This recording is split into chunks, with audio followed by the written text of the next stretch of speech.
Sa ulo ng mga nagbabagang balita, ika-100 taong selebrasyon ng pundasyon ng Universidad ng Pangasinan, pinaghahandaan. Horizon Hall na kabilang sa expansion project ng universidad na simulan ng ipatayo. HK Assembly para sa mga scholars, inilunsad Ginang Gloria Romero, pumanaw na. Live mula sa FINMA University of Pangasinan, narito si Trisha May Batallones. Magandang araw, Pilipinas! Masantos ya agaw, Yupang! Narito na ang mga balitang tapat at totoo, walang pinapanigan at walang sinasanto. Maghahatid ng mga balita para sa mga Pilipino. Pinaghahandaan na ang nalalapit na selebrasyon ng ika-100 anibersaryo ng Araw ng Pundasyon ng Universidad ng Pangasinan. Para sa mga detalye, narito si Ana Bravo. Ana? Isya nagsimula na nga ang paghahanda para sa nalalapit na 100 Foundation Day celebration ng FINMA University of Pangasinan. Nagaganap din sa Narciso Sports Complex sa ika-22 ng Pebrero sa kasalukuyan. Ngunit ngayon ay patuloy pa rin ang pagkalap ng mga kalahok. Bilang pagbumal sa pagdiriwang na ito, kakaroon ng malawakang blood donation drive itong darating sa Sabado, 8 ng Pebrero.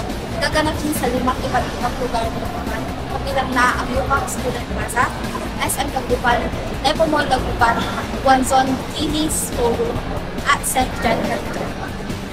Nadalahan naman ng mga OPM artists sa Stay Yala at ang bandang Over ang nalalapit sa celebration. Nagkaroon ng sari-saring opinion mula sa mga estudyante na ito. Ano po ang masasabi niyo?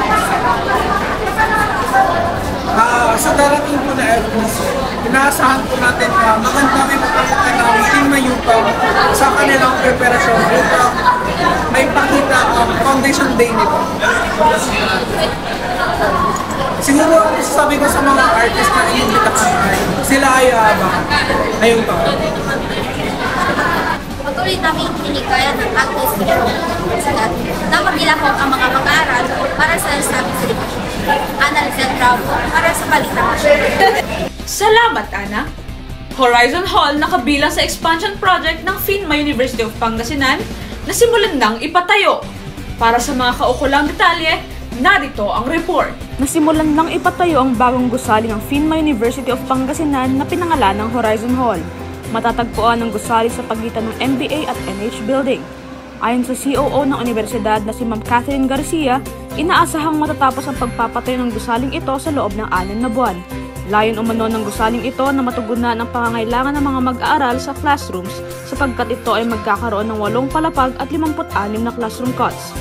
Ang expansion project na kinabibilangan ng gusaling ipinapatayo ay nasimulan noong nakarang taon.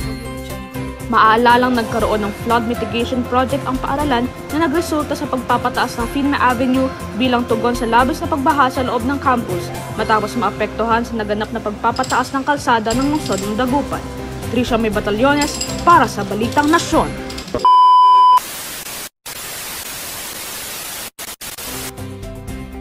At nagbabalik ang Balitang Nasyon. HK Assembly para sa mga HK scholars kasalukuyang inilulunsad. Live mula sa Yupang Gymnasium, narito si Irene Kalugay. Irene? Yes, Trisha, narito po tulong sa kasalukuyang ginaganap na assembly para sa mga scholars ng hawak kamay. Upang maiwasan ang siksikan, hinati sa 2 bangka ng upperclassmen at isasagawa ang assembly sa mga freshmen kinabukasan. Ako si Irene Kalugay, nagkukulan sa Balitang Nasyon. Maraming salamat, Irene. Para naman sa mga showbiz chika, narito na ang ating boy next door chikadora, Franklin Fernandez. Franklin? Maraming salamat, Trisha. Nakakalungkot na balita. Pumanaw na ang isa sa pinakabatibang aktres na si Ginang Gloria Romero.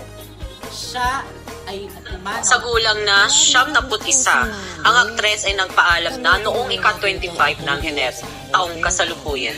Labis na kinalungkot ng sambayanang Pilipino ang pagpanaw ng aktres na lumabas sa ating mga telebisyon ng mahigit na 70 taon. Siya ay gumanap sa iba't ibang pelikula at palabas kabilang na ang pagganap niya bilang Lola Goring.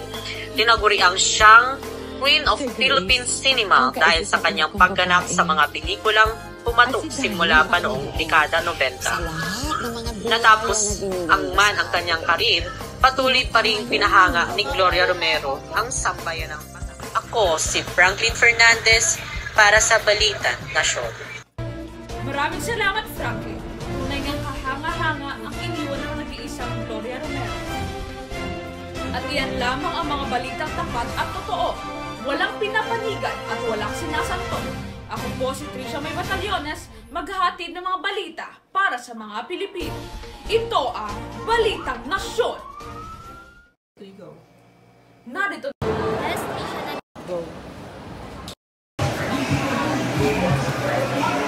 Mga kanasyon, para sa karagdagang updates, bisitahin lamang ang official Facebook page ng Balitang Nasyon.